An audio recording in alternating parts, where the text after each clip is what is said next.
you ready for rockstar reverse engineering? The first part we're going to model is going to be in the Fusion 360 browser. And I want to demonstrate how it is very similar to the full program that you are used to, but the tools are in a little bit different place.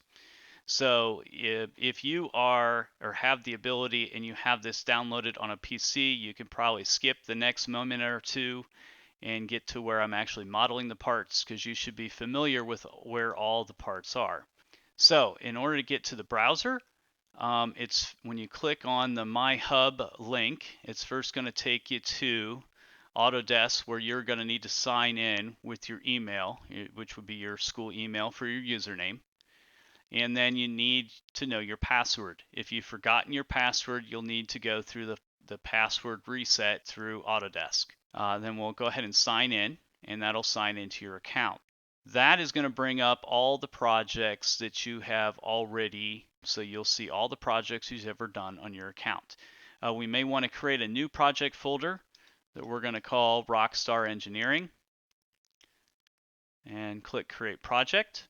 Then once you are in your new project folder, we have the option to create a Fusion design.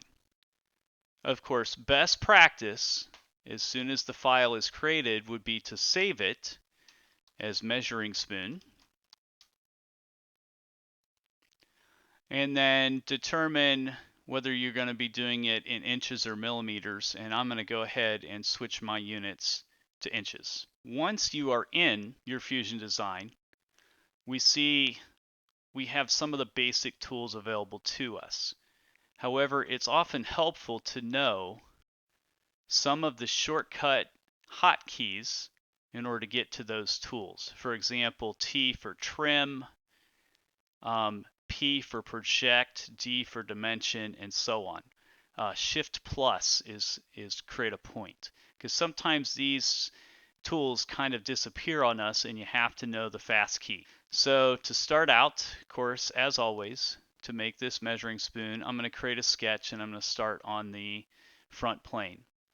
I'm going to start by drawing a center point circle, and I have estimated the diameter of my measuring spoon to be 1.25 inches diameter.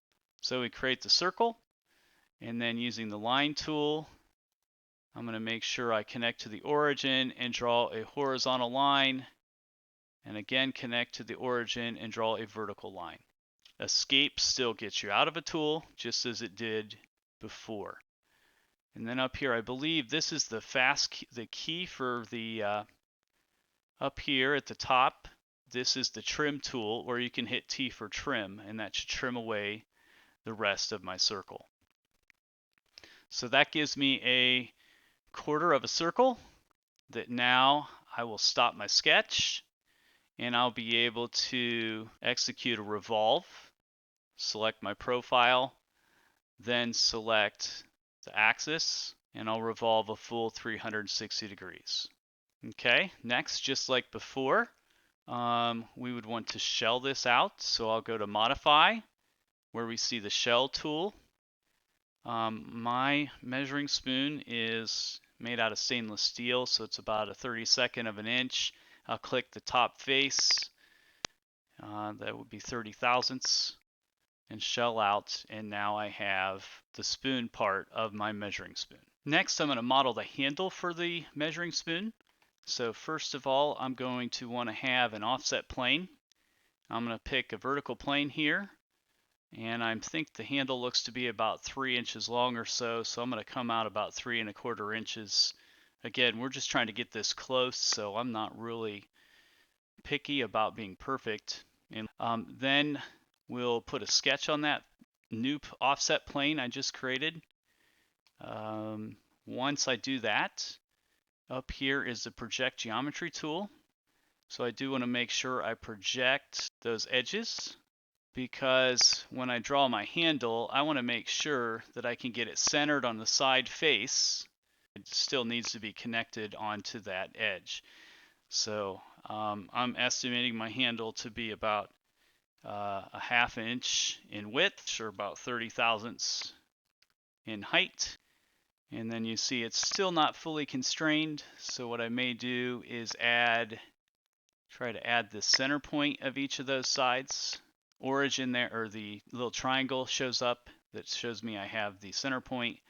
See, I still need to get a center point on the other edge, the projected edge. Now, it doesn't seem to like that very much, so maybe I'll just sketch a line on top of that, and then let's find a midpoint of that line. There we go. And then the horizontal or vertical tool to line up the center points, and that should center my rectangle then on the edge. And it looks like now it is fully constrained. So now I can go ahead, stop my sketch, and extrude my handle until it hits the object, and there we go. So now I have a handle. Next, some details, since I estimated that to be a 1/2 inch handle. Looks pretty good. And using the modify tool, or F for fillet, I could put a 1/4 inch radius on each of those vertical edges, and that rounds off the end of my handle. And finally, I may want to create a sketch. If we look at the top edge of this, I may want to use one of my slotting tools, center to center slot. So I'll pick that as one edge of my center, and I'm just estimating that my slot appears to be at about a 1/4 inch diameter. So once I do that, stop my sketch. Finally, we'll go ahead and do a cut extrude. Pick your profile. We could do some sloppy bag CAD just to get this done, and cuts the slot in the handle. So there's the measuring spoon. Now that we've completed the part, we want to make sure we save this file, and actually we should have been saving at every major step along the way in case something happens with our internet connection. Save early, save often. And let's figure out how to submit this link onto your answer document so that you can share it. So if you go back to your Fusion Hub, which should be in an additional tab, you may need to reload your page, but then your measuring spoon should populate as soon as you do that. And then in this option here, there is a share option, and we want to probably just share the link. You can also choose if you want to allow people to download it or not onto their computer.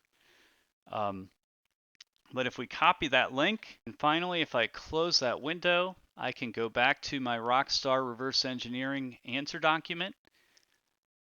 You can highlight your text, select to insert the link, and Control V will apply the link. So now you have an active link to the part that you modeled.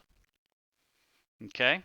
And then I would also ask you to write a simple conclusion about the modeling of the part. How long did it take? What did you find interesting? What challenges did you have? And so on.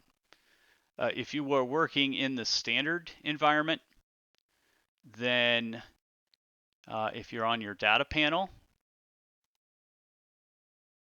so I'll go into all projects, you may need to reload your project, and there's Rockstar Engineering. Right click on your part. You have the same option to share a public link where you can copy that and insert the link in the same way.